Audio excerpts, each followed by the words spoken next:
باللہ السمیع العلیم من الشیطان اللعین الرجیم بسم اللہ الرحمن الرحیم۔ ناظرین محترم السلام علیکم۔ آج آپ کے سامنے جنت البقیع کے انہدام کے سلسلے میں چند کلمات احتجاجاً تقریر کی شکل میں پیش کرنا ہے، اور اس افسوسناک سانحے سے متعلق حکومت ہند سے بھی اپیل ہے اس بات کی کہ وہ ہمارے اس پیغام کو عالمی برادری تک پہنچائے، اور ہم اس بات کی پرزور مذمت کرتے ہیں اپنے اس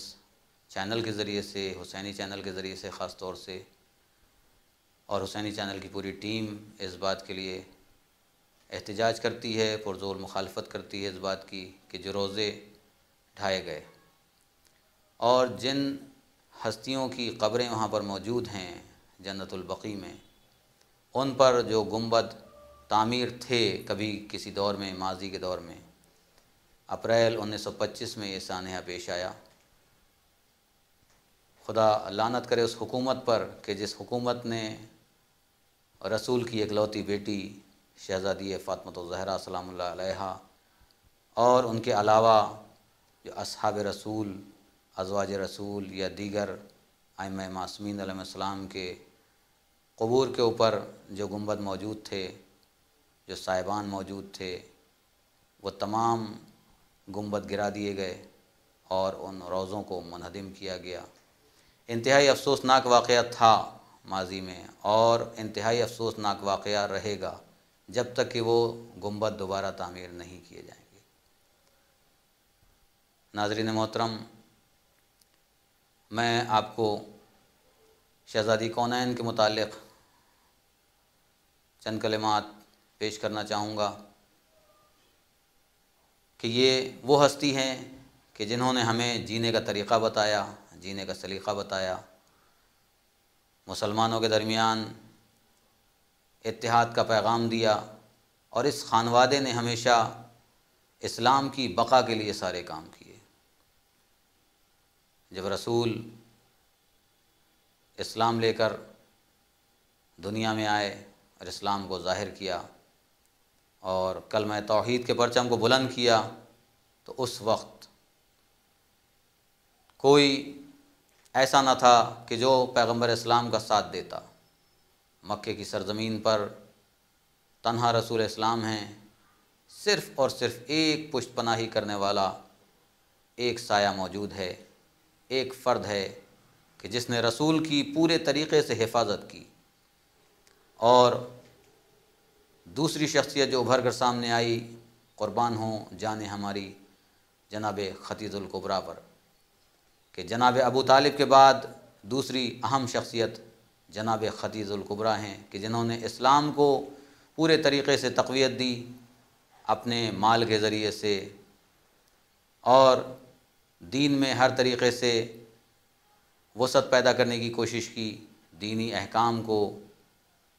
دینی اعمال کو بجا لا کر، جو احکامات تھے ان پر عمل کر کے اپنی زندگی کو دین کے لیے پوری طریقے سے وقف کر دیا تھا۔ جب تک زندہ رہیں اپنے جان مال ہر طریقے سے دین اسلام کی پیروی کی، دین اسلام کی حفاظت کی، اور دین اسلام کی بقا کے لیے اپنے جان مال سب صرف کرنے کے لیے آمادہ رہیں۔ پیغمبر اسلام نے جس وقت کلمہ توحید بلند کیا، قولوا لا الہ الا اللہ کی آواز بلند کی، کہو لا الہ الا اللہ تفلحوا، فلاح پا جاؤ گے۔ عربوں کا وہ زمانہ کہ جسے زمانہ جاہلیت کے نام سے جانا جاتا ہے، اس دور میں جب کہ بیٹی کی کوئی عزت نہ تھی، بیٹی کو زندہ درگور کیا جاتا تھا۔ ظلم کی انتہا یہ تھی کہ جس بیٹی کو انسان اپنے جگر کا ٹکڑا کہتا ہے، اس بیٹی کو عرب اپنے ہاتھ سے لے جا کر گڈھے میں ڈال دیتا تھا، اور اسے گڈھے میں ڈالنے کے بعد مٹی سے پاٹ کر دفن کر دیتا تھا۔ اس بربریت کے دور میں، اس ظالمانہ دور میں، پیغمبر اسلام صلی اللہ علیہ وآلہ وسلم نے اپنی اکلوتی بیٹی کو احترام اور عزت سے اپنے قریب بٹھا کر اور ان کی تعظیم کر کے دنیا کو بتایا کہ دیکھو بیٹی کی تعظیم کیسے کی جاتی ہے،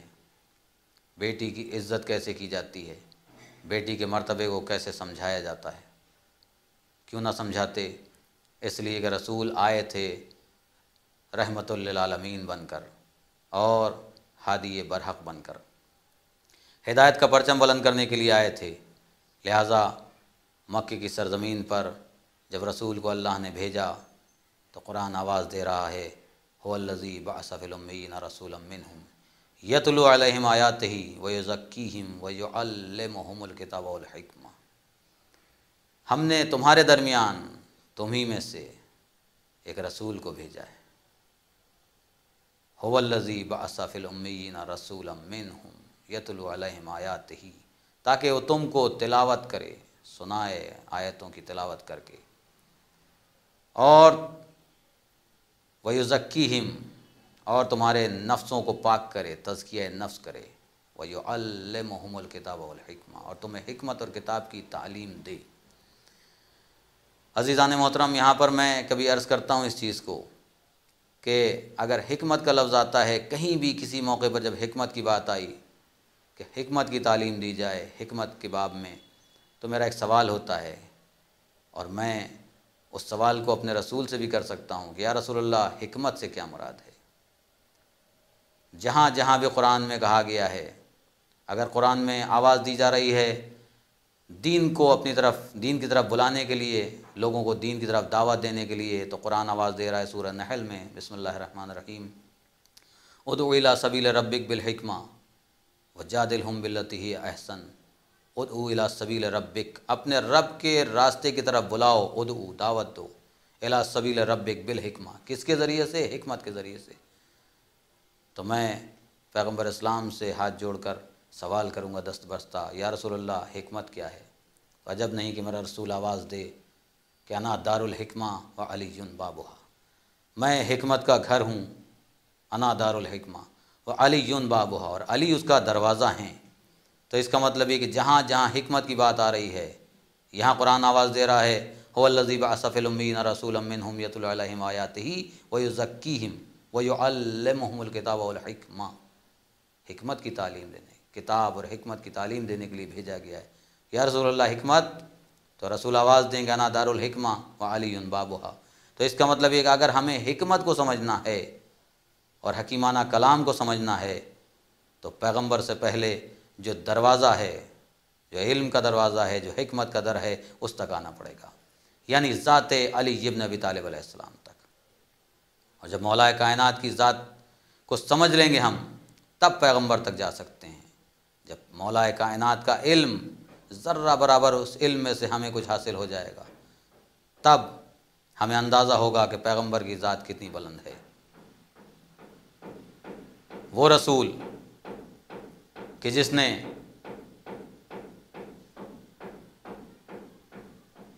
حکمت کی تعلیم دی، جس نے ہمیں علم دیا، پیغمبر اسلام جگہ جگہ پہچنوا رہے ہیں۔ کہیں آپ فرماتے ہیں انا مدینۃ العلم و علی بابھا، میں شہر علم ہوں اور علی اس کا دروازہ ہے۔ تو اگر علم حاصل کرنا ہے تو بھی علی کے دروازے تک علی تک آنا ہوگا، یعنی دروازے تک آنا ہوگا، اور وہ دروازہ کون ہے؟ ذات علی ابن ابی طالب علیہ السلام۔ اور اگر حکمت حاصل کرنا ہے کہ کس مقام پر کیسے گفتگو کرنا ہے، حکیمانہ کلام کو سمجھنا ہے، تو اقوال پیغمبر اسلام سے پہلے ہمیں نہج البلاغہ کا مطالعہ کرنا ہوگا۔ میں نے کبھی عرض کیا کہ نہج البلاغہ ایک عظیم کتاب کا نام ہے۔ اگر ہم صرف ایک کلمے کو مولا کے اپنی زندگی میں اتار لیں تو میں سمجھتا ہوں کہ ہماری زندگی کامیاب ہے۔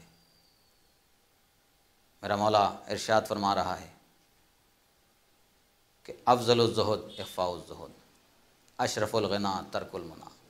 ان کلمات کو میں بار بار دہراتا ہوں اس لیے کہ یہ ہماری زندگی میں اگر یہ دونوں کلمے اتر جائیں، افضل الزہد اخفاء الزہد، آج کیا ہے کہ ہم تھوڑا سا بھی اگر زاہد بن جاتے ہیں تو اس زہد کو ظاہر کرتے ہیں۔ مولا فرماتے ہیں کہ افضل الزہد اخفاء الزہد، سب سے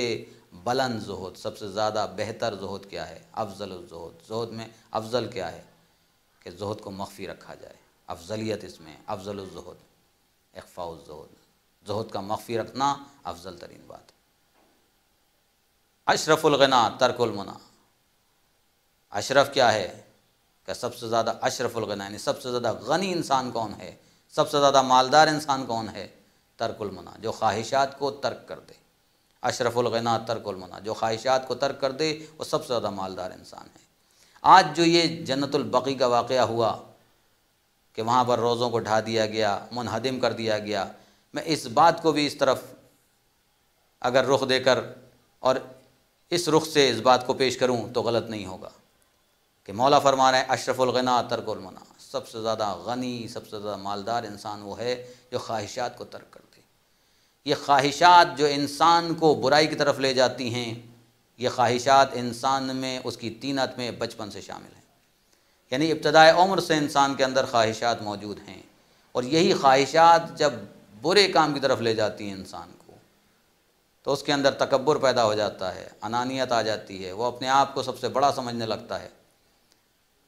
اگر یہ خواہشات ایک بچے کے اندر ہیں، آپ دیکھیں چھوٹا بچہ ہے، کم سن ہے، اگر اس کے اندر کسی چیز کی خواہش ہے، ابھی اس کے پاس عقل نہیں ہے، شعور نہیں ہے، وہ عقل و شعور کی منزلوں سے بہت دور ہے ابھی، لیکن جب اس کی خواہشات کام کرتی ہیں تو آپ اس کو ایک کھلونا دیں وہ لے کر رکھ لے گا، دوسرا دیں وہ بھی رکھ لے گا، تیسرا دیں وہ بھی رکھ لیں، یعنی عقل نہیں ہے لیکن خواہش کام کر رہی ہے۔ اور جہاں پر عقل ہو اور اس کے بعد خواہشات کام کرنے لگیں تو عقل کا تقاضا یہ ہے کہ خواہشات کو دبایا جائے، کیونکہ خواہشات کبھی ختم ہونے والی چیز نہیں ہے،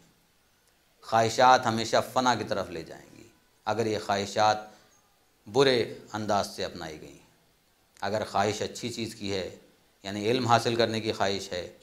تو اس خواہش کو آپ ہوس بھی کہہ دیں گے تو کوئی گناہ نہیں ہے، اس لیے کہ علم کا حاصل کرنا، جتنا زیادہ ہم علم حاصل کرتے جائیں، جتنا زیادہ نالج ہمارے پاس ہو، جتنا زیادہ علم حاصل ہو، کوئی اس میں روکنے والا نہیں ہے، کوئی اس کو برا کہنے والا نہیں ہے۔ لیکن علاوہ علم کے اگر آپ کسی اور چیز کی طرف جائیں، دولت کی خواہش، بے شک اسلام میں دولت کو جمع کرنا، دولت کو حاصل کرنا، اسے روکا نہیں گیا ہے۔ بادشاہت حاصل کرنا، بادشاہ بننا،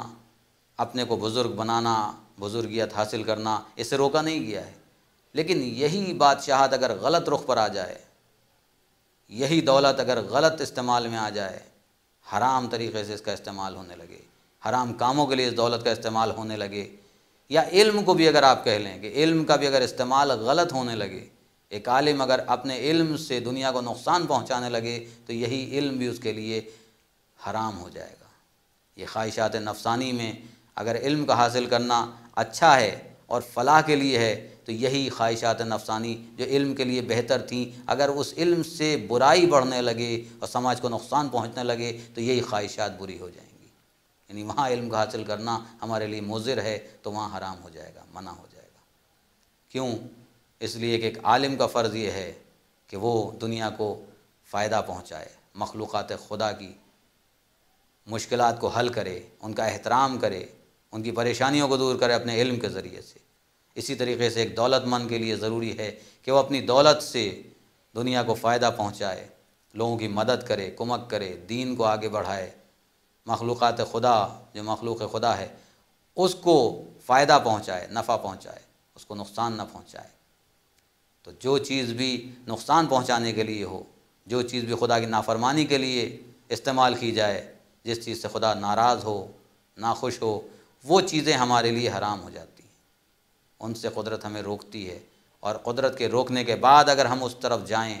تو جس چیز سے قدرت نے منع کر دیا ہے، جس چیز سے پروردگار عالم روک رہا ہے، اگر اس نے سختی سے منع کر دیا ہے اس چیز کے لیے تو اس کو اگر ہم استعمال کرتے ہیں تو گویا ایک حرام کام کو ہم کرتے ہیں، کیونکہ قدرت نے اسے روک دیا اس کے لیے۔ اور جس کام میں کراہیت ہو اس کے کرنے میں بھی جب ہمیں روک دیا گیا ہے، مکروہ کام ہے، تو اس کا کرنا بھی ہمارے لیے بہتر نہیں ہے، گناہ کا باعث ہے۔ کاش جن لوگوں نے ان روزوں کو منہدم کیا تھا جنت البقیع میں، اگر وہ اپنی خواہشات نفسانی کے پیرو نہ ہوتے، کیونکہ ان کی خواہش کیا تھی؟ پوری دنیا پر بنام اسلام اپنی حکومت ہونا، جو ہم کہہ دیں، جو ہم چاہیں، جو ہم نے فتویٰ دے دیا، جو ہم نے کہہ دیا وہ صحیح ہے۔ چنانچہ آل سعود نے، جو اصلاً آل یہود ہیں، جنہیں آل یہود کہنا چاہیے، اس لیے کہ وہ یہودی کہ جنہوں نے اسلام کی بے کنی کے لیے کوئی ایسا حربہ نہیں ہے جو استعمال نہ کیا ہو، چنانچہ انہوں نے اسلام کو نقصان پہنچانے کے لیے اور بانی اسلام سے دشمنی کے لیے یہ طریقہ اپنایا کہ مسلمانوں کے درمیان فتوے کو ڈال دیا،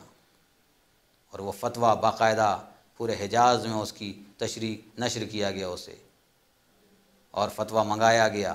کہ ان روزوں کو منہدم کرنے کے لیے، ان کی بے حرمتی کرنے کے لیے اسلام کا سہارا لیا جائے، فتوے کا، حدیث کا سہارا لیا جائے، قرآن کا سہارا لیا جائے۔ اگرچہ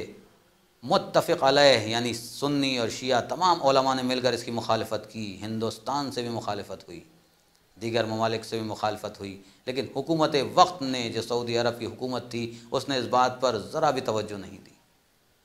اور وہ ظالمانہ اور آمرانہ حکومت نے اپنا کام جو کرنا تھا انہیں وہ کر کر دکھایا۔ اور آج کتنا زمانہ گزر گیا، اپریل 1925 میں یہ واقعہ پیش آیا تھا، جب شہزادی کونین کا وہ روضہ جو قبہ بنا ہوا تھا اسے گرا دیا گیا۔ امام محمد باقر علیہ السلام، امام جعفر صادق علیہ السلام، امام زین العابدین علیہ السلام، امام حسن مجتبی علیہ السلام، ان کی قبروں پر جو مزارات کی شکل میں قبے تھے وہ بھی منہدم کر دیے گئے۔ اصحاب رسول کتنے موجود ہیں وہاں پر، تابعین ہیں، اصحاب رسول ہیں، ان کی قبروں پر بھی جو سائے تھے وہ ہٹا دیے گئے، گرا دیے گئے۔ چنانچہ اتنی قبریں مسمار کر دی گئیں، اتنے گنبد گرائے گئے کہ اگر آج مسلمان کھڑا ہو انہیں بنانے کے لیے تو اسے بنانے میں وقت لگے گا، لیکن گرانے میں وقت نہیں لگا۔ ادھر ایک جھوٹا فتویٰ منگایا گیا اور ادھر حکومت نے اپنی من مانی، اپنی خواہشات کی پیروی کی، اور یہی پیروی خواہشات، یہی نفسانی خواہشات تھیں کہ جس کی بنا پر یہ کام عمل میں آیا۔ جیسے آج سارا مسلمان چند افراد کو چھوڑ کر جو مسلمان نہیں ہیں، جو اپنے آپ کو مسلمان کہتے ہیں، اس لیے کہ میں ایک بات یہاں پر عرض کروں گا ناظرین محترم، وہ مسلمان کیسے ہو سکتا ہے کہ جو رسول سے اپنی محبت کا دعویٰ کرے اور آل رسول سے دشمنی کا دعویٰ، آل رسول سے اس کی دشمنی ہو اور رسول سے وہ محبت کا دعویٰ کرے، وہ اصلاً مسلمان نہیں ہو سکتا۔ اس لیے کہ ایک مسلمان اپنے رسول سے جتنی محبت کرتا ہوگا، رسول جس سے محبت کرتے ہوں گے، مسلمان کو اس سے محبت ہوگی۔ یہ کام تو وہی کر سکتا ہے جو رسول اللہ کا دشمن ہو۔ جس نے رسول اللہ سے دشمنی اپنے دل میں رکھی ہوگی وہ آل رسول کا بھی دشمن ہوگا، اور یقیناً یہودی جو اسلام کے دشمن ہیں، جو مسلمانوں کے دشمن ہیں، وہ پیغمبر اسلام کے بھی دشمن ہیں۔ اور جب پیغمبر اسلام کے دشمن ہیں تو اس دشمنی کی آج تک تصویر پیش کی جا رہی ہے کہ آج بھی اتنا زمانہ گزر گیا اور جیسے ہی موقع ملا انہیں ان قبوں سے انہیں کوئی نقصان نہیں تھا، ان گنبدوں سے انہیں کوئی نقصان نہیں تھا، لیکن وہ جو گنبد بنے ہوئے تھے، وہ جو قبے بنے ہوئے تھے، وہ جو روضوں پر سایہ تھا، وہ جو قبروں پر سایہ تھا، اسے دیکھ کر انہیں ایک حسد ہوتا تھا، جلن ہوتی تھی، اور کیا دشمنی تھی نہیں معلوم ان کے دلوں میں کیا چل رہا تھا۔ بہرحال انہیں اپنی حکومت کو ظاہر کرنا تھا کہ یہاں ہمارا اقتدار ہے، یہاں ہمارا اختیار ہے۔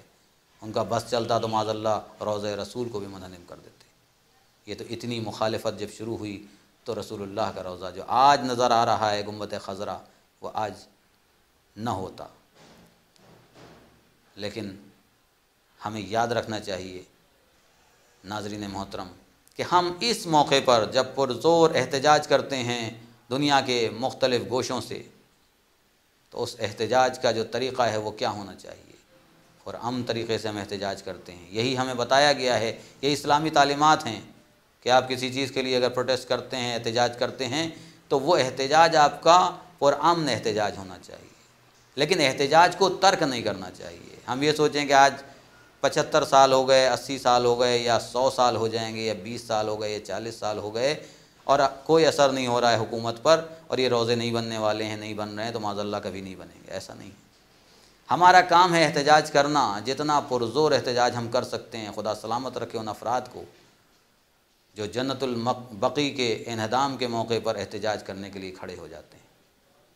وہ دامے دھرمے سخنے جیسے بھی ہوتا ہے اس کام میں لگ جاتے ہیں اور احتجاج کرتے ہیں، پروٹیسٹ کرتے ہیں۔ ایسا نہیں کہ ان کی آواز وہاں تک نہیں پہنچتی، حکومت ہند کے ذریعے سے ان کی آواز سعودی عرب کے کانوں تک پہنچتی ہے،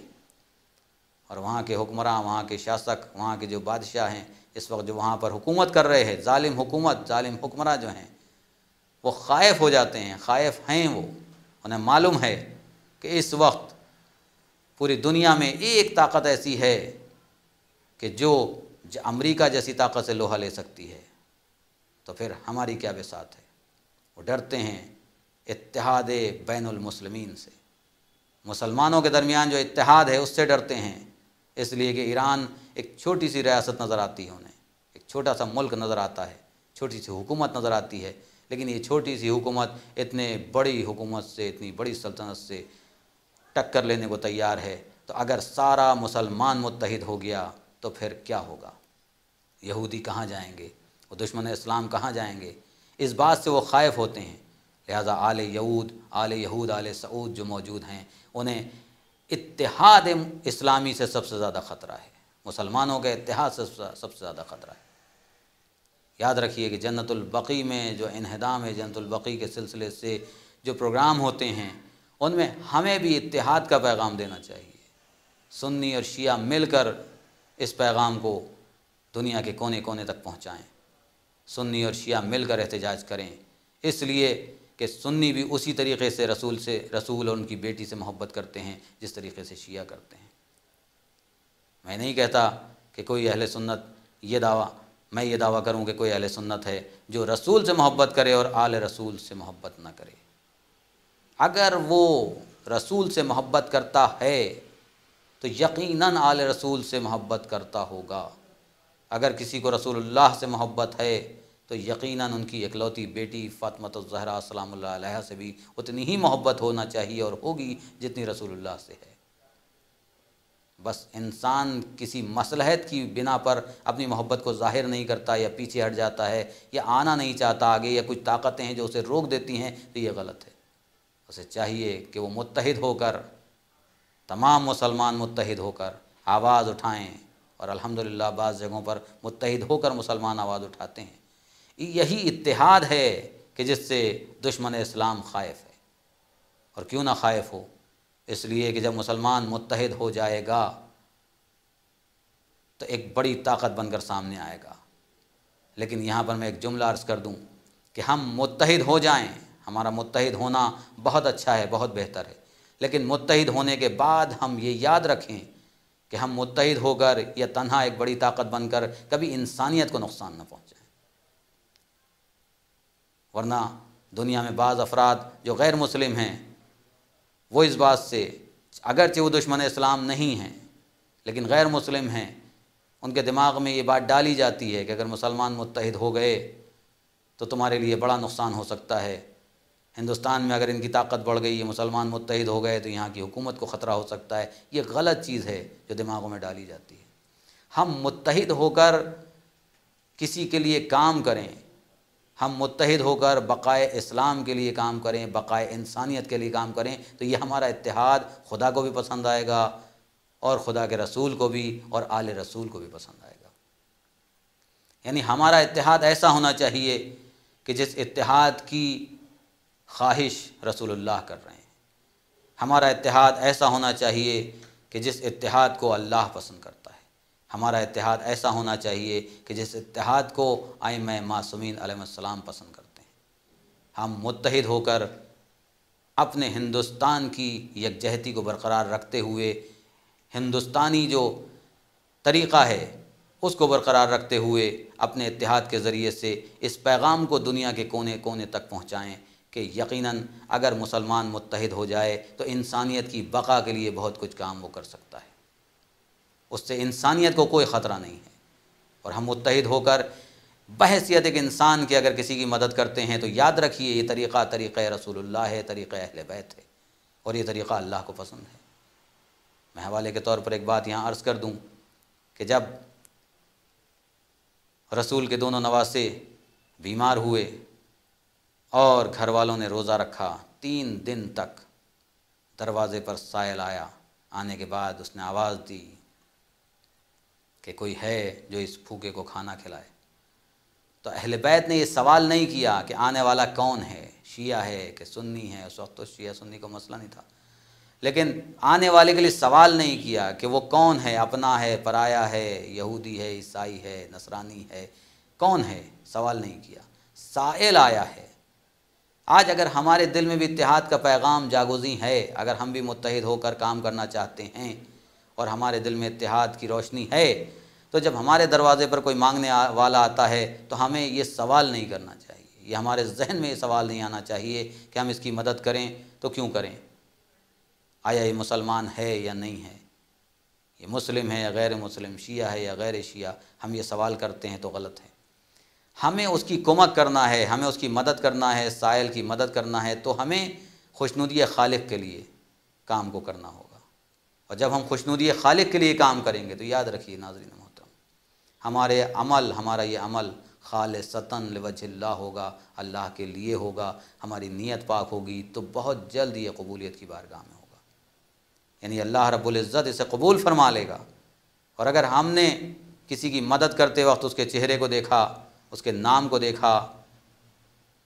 اس کے لباس کو دیکھا، اس سے پوچھ لیا کہ تم کون ہو، ہندو ہو کہ مسلمان ہو، عیسائی ہو کہ نصرانی ہو، شیعہ ہو کہ سنی ہو، اور اس کے بعد جب ہم نے دیکھا کہ ہمارا والا ہے تو دیا، نہیں ہے تو نہیں دیا، یہ اللہ کی خوشنودی کے لیے عمل نہیں ہوگا۔ اللہ کی خوشنودی اس میں ہے کہ ہم جو بھی پیغام دیں وہ متحد ہو کر دیں، جو بھی پیغام دیں وہ اتحاد کا پیغام دیں، جو بھی مدد کریں وہ بلا تفریق مذہب و ملت کریں۔ لہٰذا جنت البقیع کے انہدام کے موقع پر بھی جب ہم آواز اٹھاتے ہیں تو رسول کی بیٹی صرف شیعوں کی نہیں تھی کہ وہ شیعوں کے لیے محترم ہو، رسول کی بیٹی عالم اسلام کے لیے محترم ہے، رسول اللہ عالم اسلام کے لیے محترم ہے، رسول اللہ عالم اسلام کے لیے ان کی محبتیں ہیں، عالم اسلام ان سے محبت کرتا ہے، سارا مسلمان رسول کو اپنا مانتا ہے۔ تو جب سارا مسلمان رسول کو اپنا مانتا ہے اور سارا مسلمان رسول سے محبت کرتا ہے تو کیا وجہ ہے کہ صرف ایک فرقہ کھڑا ہو کر رسول کی بیٹی کے جو روضے کو گرایا گیا، اور جو اصحاب رسول ہیں جو وہاں پر جید صحابہ جن کی قبریں موجود ہیں ان کے اوپر جو گنبد تھے وہ گرا دیے گئے، اور جو ائمہ معصومین علیہ السلام کے قبروں پر جو قبور پر گنبد تھے وہ گرا دیے گئے، جب وہ ساری چیزیں سامنے آتی ہیں تو کیا وجہ ہے کہ عالم اسلام خاموش رہتا ہے، صرف ایک فرقہ بولتا ہے؟ کیوں خاموش رہتا ہے؟ کیا ہمیں ظالم کا اتنا خوف ہے؟ کیا ہمیں دنیاوی حکومتوں کا اتنا ڈر ہے کہ وہ ہماری روزی روٹی بند کر دیں گے، وہ ہمیں بھوکا مار دیں گے، وہ ہمیں کھانے کو نہیں دیں گے، وہ ہمیں جو ہماری غذا ہے یا ہماری رسد ہے وہ بند کر دیں گے؟ اگر ہمیں اللہ پر بھروسہ ہے، اگر ہمیں قدرت پر یقین ہے تو یاد رکھیے کہ تمام عالم اسلام کو متحد ہو جانا چاہیے، ہر فرقے کو بولنا چاہیے، اس لیے کہ مسلمانوں کے اندر کچھ چیزیں ایسی ہیں جو متحد ہیں بلا تفریق مذہب و ملت، سب اس کو مانتے ہیں، جیسے لا الہ الا اللہ، سارا مسلمان لا الہ الا اللہ پر ایک ہے، محمد رسول اللہ، سارا مسلمان ایک ہے۔ جب محمد رسول اللہ پر ایک ہے، لا الہ الا اللہ پر ایک ہے، اتحاد ہے مسلمانوں میں، ان کلمات پر جب زور دیا جاتا ہے کہ یہ متحد کلمے ہیں، یہ سارا عالم اسلام اس کا احترام کرتا ہے، سب اس کو مانتے ہیں، تو جب رسول کے بعد ان کی بیٹی کی بات آتی ہے تو سارا مسلمان ایک کیوں نہیں ہو جاتا ہے؟ میں گزارش کروں گا اپنے ان تمام بھائیوں سے جو کسی بھی مسلک سے تعلق رکھتے ہوں، کسی بھی فرقے سے تعلق رکھتے ہوں، انہیں چاہیے کہ جنت البقیع کے اس موقع پر جب یہ روزے گرائے گئے تھے 1925 میں،